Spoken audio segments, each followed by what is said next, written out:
जय श्री कृष्णा। रक्षाबंधन बीत चुका है। सभी बहनों ने राखी बंधाई के तौर पर अपने भाइयों से तो मोटी रकम वसूली ही होगी। कुछ भाइयों ने खुशी खुशी दिया होगा और जिन भाइयों ने खुशी खुशी नहीं दिया होगा उनसे बहनों ने भारी और मोटी रकम गले पे चाकू लगा के वसूली लिया होगा। अजीब लग रहा है ना। मुझे भी बहुत अजीब लग रहा था जब रक्षाबंधन के 1-1.5 महीने पहले से ही भाई बंधन के इस स्नेह भरे त्यौहार पर मजाकिया रील बनाए जा रहे थे। और एक बहन जी ने तो हद ही कर दिया। स्क्रीनशॉट शेयर कर रही हूँ, आप भी देखिए। इन्होंने अपने भाई के गले पर चाकू लगा रखा है और रक्षाबंधन के वचन याद दिला रही हैं। और उससे भी बड़ी बात यह है कि इनके लाइक्स देखिए कितने ज़्यादा हैं। लाइक्स इतने हैं तो व्यू कितने होंगे। हमारा कोई भी त्यौहार यूं ही नहीं मनाया जाता है, उसके पीछे कोई तथ्य जुड़ा होता है, धार्मिक मान्यताएं जुड़ी होती हैं और उससे भी बड़ा अटूट विश्वास जुड़ा होता है। हमारी परंपराओं के साथ ये लोग खिलवाड़ कर रहे हैं। ना इन्हें किसी परंपराओं से मतलब है, ना किसी के विश्वास से मतलब है। इन्हें ट्रेंडिंग रील बनाना है। इन रियल लाइफ का सत्यानाश कर रखा है, पर इन्हें कोई रोक नहीं सकता ना। इनके लिए तो कोई ऑब्जेक्शन ही नहीं है। बस ये रील बना रहे हैं और लोग इनके रील को देखकर इनके फॉलोअर्स बढ़ा रहे हैं और व्यू बढ़ा रहे हैं। क्या कोई बहन राखी इसलिए बांधती है? पैसे के लिए? मैंने तो आज तक एक भी बहन ऐसी नहीं देखी और ना मैं बांधती हूँ। एक बहन जब अपने भाई को राखी बांधती है ना और भेजती है ना, तो उसके पीछे अटूट विश्वास जुड़ा होता है कि उसका भाई स्वस्थ रहे। भगवान उसके भाई को स्वस्थ रखेंगे, क्योंकि वो स्वस्थ रहेगा तो उसका मायका खुशहाल होगा, उसके माता पिता खुशहाल होंगे।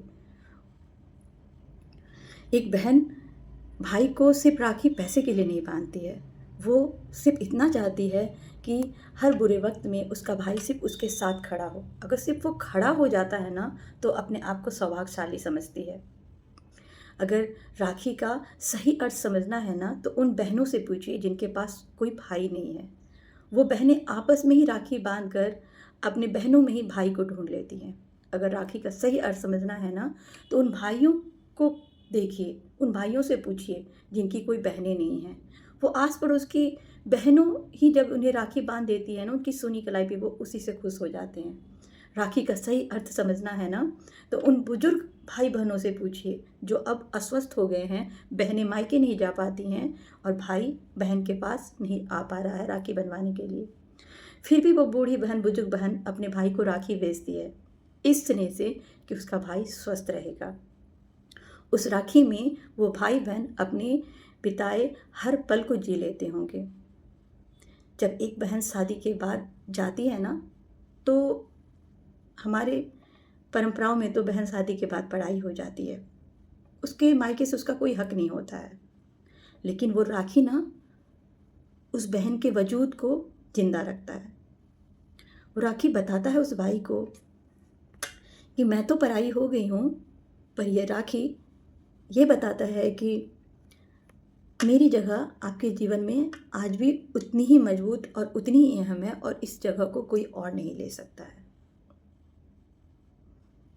हम सब सोशल मीडिया पे हैं, पर फिर भी कोई ऑब्जेक्शन क्यों नहीं इनके ऊपर लगता है? क्यों ऐसे रील बनाए जाते हैं जो आपकी ही परंपराओं को तहस नहस कर रहे हैं? हमारा देश अपनी गौरवशाली इतिहास के लिए पहचाना जाता है, परंपराओं के लिए पहचाना जाता है, और ये लोग उसी को तहस नहस कर रहे हैं। क्या हम सब इनका विरोध नहीं कर सकते हैं? अगर कोई गलत रील दिखे ना, तो उसके खिलाफ आवाज़ उठाइए, ऑब्जेक्शन कीजिए, क्योंकि हमारी अपनी परंपराओं को जिंदा रखना हम सबका कर्तव्य है। राधे राधे।